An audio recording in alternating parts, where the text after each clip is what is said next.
Thanks for checking out my channel if it's your first time here, and if you're a subscriber, thanks for coming back and watching more of my videos. Also, I love you. I'm John Stark from movieguy.com, and this is my recap / review of House of the Dragon, Season 1, Episode 5. So, think about subscribing so you can get the rest of me doing this for the rest of House of the Dragon, for however long House of the Dragon is going to run. Season 1. I'm a blind film critic, so I still don't know what the dragons look like. I'm just going to assume they look like dragons. That's what I'm going with right now until somebody tells me otherwise. So this episode was a little nuts. This is the most Game of Thronesy episode that has actually hit House of the Dragon. The one where, like, shit was happening just all over the place. The plot was thickening and by the minute. Yes, so our beloved king, who I think has smallpox? Is that what we're going for here? With the black lesions? I don't know what he has. He might just have an STD, which is kind of terrifying because it means now Alicent has the same STD. Yeah, I think he just has smallpox, or like a version of it, like the Game of Thrones version of smallpox. Anyway, he's not doing good. He's doing a lot of coughing. He has to have leeches. But by God, he's going to get Rhaena married to the son of his cousin. So Rhaena's marrying his cousin. Her cousin. Fortunately for her, this is a great marriage. I don't usually say that about people marrying cousins. But turns out the kid's gay. So, it's even his mother kind of realizes. The queen that never was is kind of like, yeah, this might actually be good for him because he'll kind of be protected. So, maybe that's not such a bad thing, that he can be out there. Even with the also looming reality that she also has, which is people are not going to accept Rhaena, so yeah, they'll probably come and kill him. So it's one of those things where it's like, poor kid could get killed for being gay, or he could get killed for marrying Rhaena. But maybe we'll support this marriage and give it a shot and see whether or not. And the father's like, yeah, it'll make a man out of him once you've had a woman, It's like, I don't know. What does that mean? And by the way, how does he compare that? Did the king go have a man and then have a woman and go, yes, this is better? Like, was he trying it all out? Sometimes. Anyway, but so they head back and they're setting up for the wedding. But of course, our former hand is he's not happy. So he's trying to manipulate his daughter into believing his bullshit. Listen, we know they didn't have sex. We saw that we saw them doing some stuff. Like they made out a little bit, but they didn't like have sex in the thing. So there's a little bit of a stretch to what, like, he's got a half truth. He's got half the story.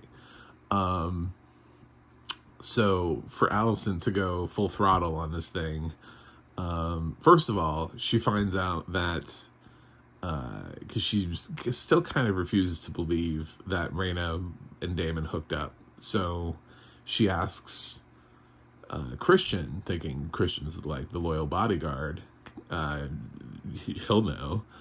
And then Christian's like, it was me.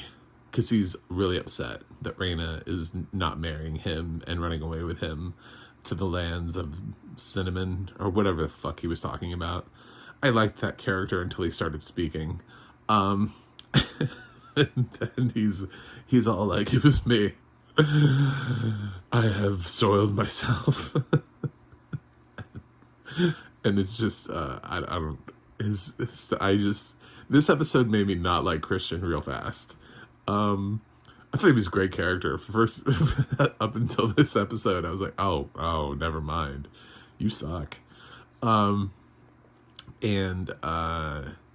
yeah, it's like, dude, you guys had sex one time. Like, calm down. This is, he just gives up all of the information to Allison. So she's like, oh, so she did give away her virginity, but she told me she hadn't. And she doesn't even like go ask Raina and be like, so at the time we talked, had you given up your virginity and then slept with Christian? And like, she doesn't even try to figure out the timeline. She's just like, God damn it.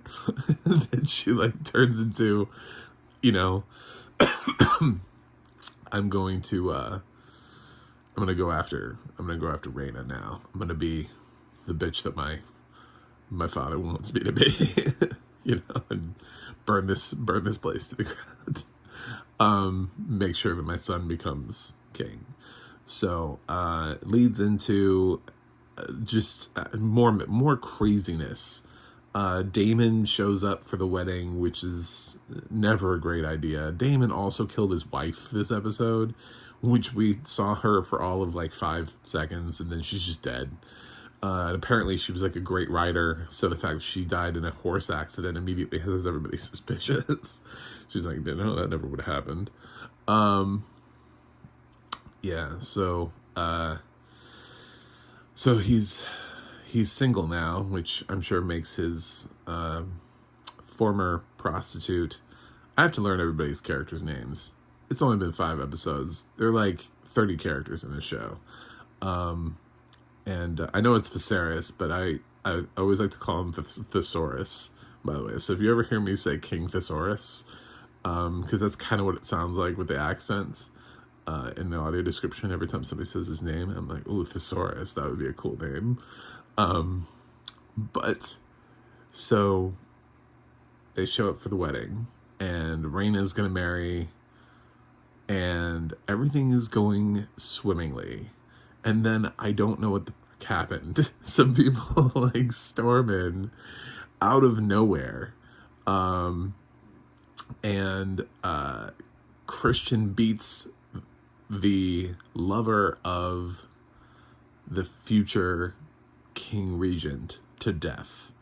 The version of him that's the guard of the boy that's marrying Raina, who comes over to him and is like, hey, so we're gonna protect them, right? Because that's what we do. We we love them, so we protect them. He has this like kind of like conversation, and Christian seems to be like not in the same place. He's like, no, fuck that. I don't know. I don't know what happened to Christian this episode. But yeah, so he beat that dude to death in front of everybody. And we just kind of sat in the moment, and then Raina gets married to her crying husband, and I don't know who the people were that stormed into the room, why they stormed into the room, who they were linked to, who set that up. We didn't find that out this episode. We did see that Allison's is coming down the stairs in a green dress. It took her forever to get dressed. And then when she does descend, she interrupts her husband and enters in a lovely green dress. But apparently, like, green is like the color of war. So it's an odd choice for a wedding. But yeah. And then basically, quite literally, Raina gets married, and then her father, I think, dropped dead. I think he just passes out. It's like he held on long enough literally to hear "I do," and just like died. But we'll find out in episode 6, I guess, whether or not he died or whether or not he's just in really bad shape. I kind of like the character. I wish he could have at least survived the entirety of the first season, kind of like Sean Bean's character, went a little bit further into the first season than 5 episodes. But we all knew a major character was going to die in the first season. I mean, come on now. And this dude is, he's got like lesions and stuff all over his body. His fingers are falling apart. I mean, it actually would have been more shocking had he survived the first season. That would be, you want a Game of Thrones surprise? Put him into season 2. Like, let that dude live into the next season, because no one expects him to live right now. There's no one on the internet that's like, yeah, this guy's going to be in the whole series. Definitely, like, season whatever 8, this horse will be here. He will have completely, almost entirely rotted away, but he'll still be alive. No one expects that. So, yeah, he's always been at the top of the death watch list. I think, the show has been hinting that his time is coming. So, I'm not surprised if he doesn't come back in episode 6. And we have Queen Rhaena. We get to have a real battle, a real Game of Thrones, so to speak. A battle for the Iron Throne. How long will she stay on top? I don't know. I wish she would stop flirting with Daemon. It's, I don't understand it. It's making me really uncomfortable. If the show wasn't as good as it is, it would make me stop watching. That's how uncomfortable it makes me watch. It makes me, like, it's not set up well. She complained about the age of somebody else, but yet she's flirting with Daemon. Like, she didn't want somebody else. She's like, hey, he's older than my father. He's my father's age, in some other episode. But, yet Daemon, who's the brother, is somehow attractive to her.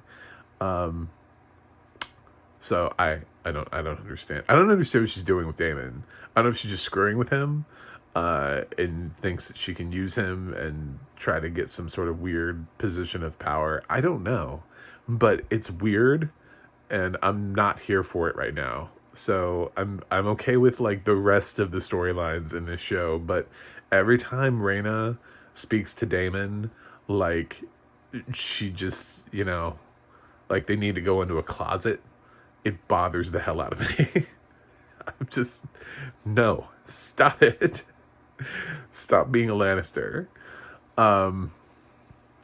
Yeah, so she's married to her cousin now, but the only times they'll ever get together are when they need to procreate. So she's pretty safe that way. Yeah, it was a good episode. A lot happened. So I just need, like I said, I need Rhaena and Daemon to leave each other the fuck alone. And I'm pretty certain I speak for everybody. I don't think there's anybody who's shipping those characters. So listen up, House of the Dragon producers. If you want your show to be beloved the same way Game of Thrones is beloved, those two must not hook up. There is no good way to put those two characters together in a way that's going to make your audience be like, yes, awesome, love this, great storytelling. We're totally going to be here for seasons. Can't wait for them to have babies. No, there's no way. It's not going to happen. So, leave it alone. Just drop that storyline. Anyway, thanks to HBO Max for continuing to provide audio description. I feel like I don't do that enough. I don't just thank a streaming service for actually bothering to give us the time of day in the blind and visually impaired community by giving us accessibility. But, yeah, thank you for allowing us the privilege. It shouldn't be privilege. We should be able to watch all shows. Everything should be accessible. I shouldn't have to thank anybody. It should just be common knowledge. When we click on a show, it will have audio description. Unfortunately, that's not the world we live in. So right now, I'm just going to start by saying thank you. I appreciate it. It's good audio description.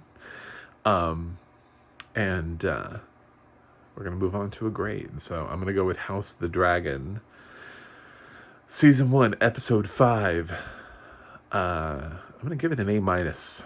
It was almost perfect, But anytime Damon and Raina do any of that shit, I'm not giving the episode an A. I'm not doing it. I'm never. It will always make me go no.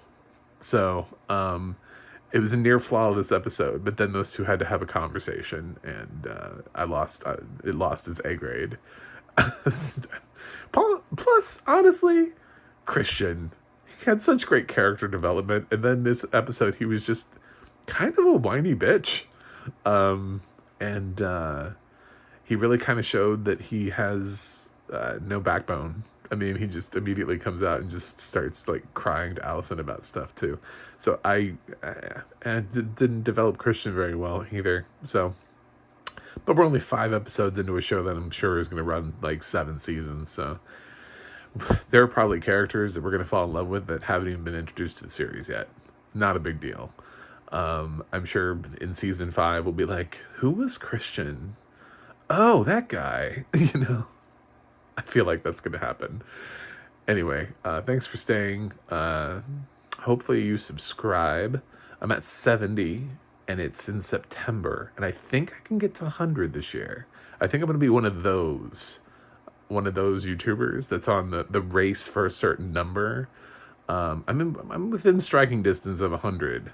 I don't think that's impossible by the end of the year. So please subscribe and help me get to 100 into the triple digits. That would be super cool.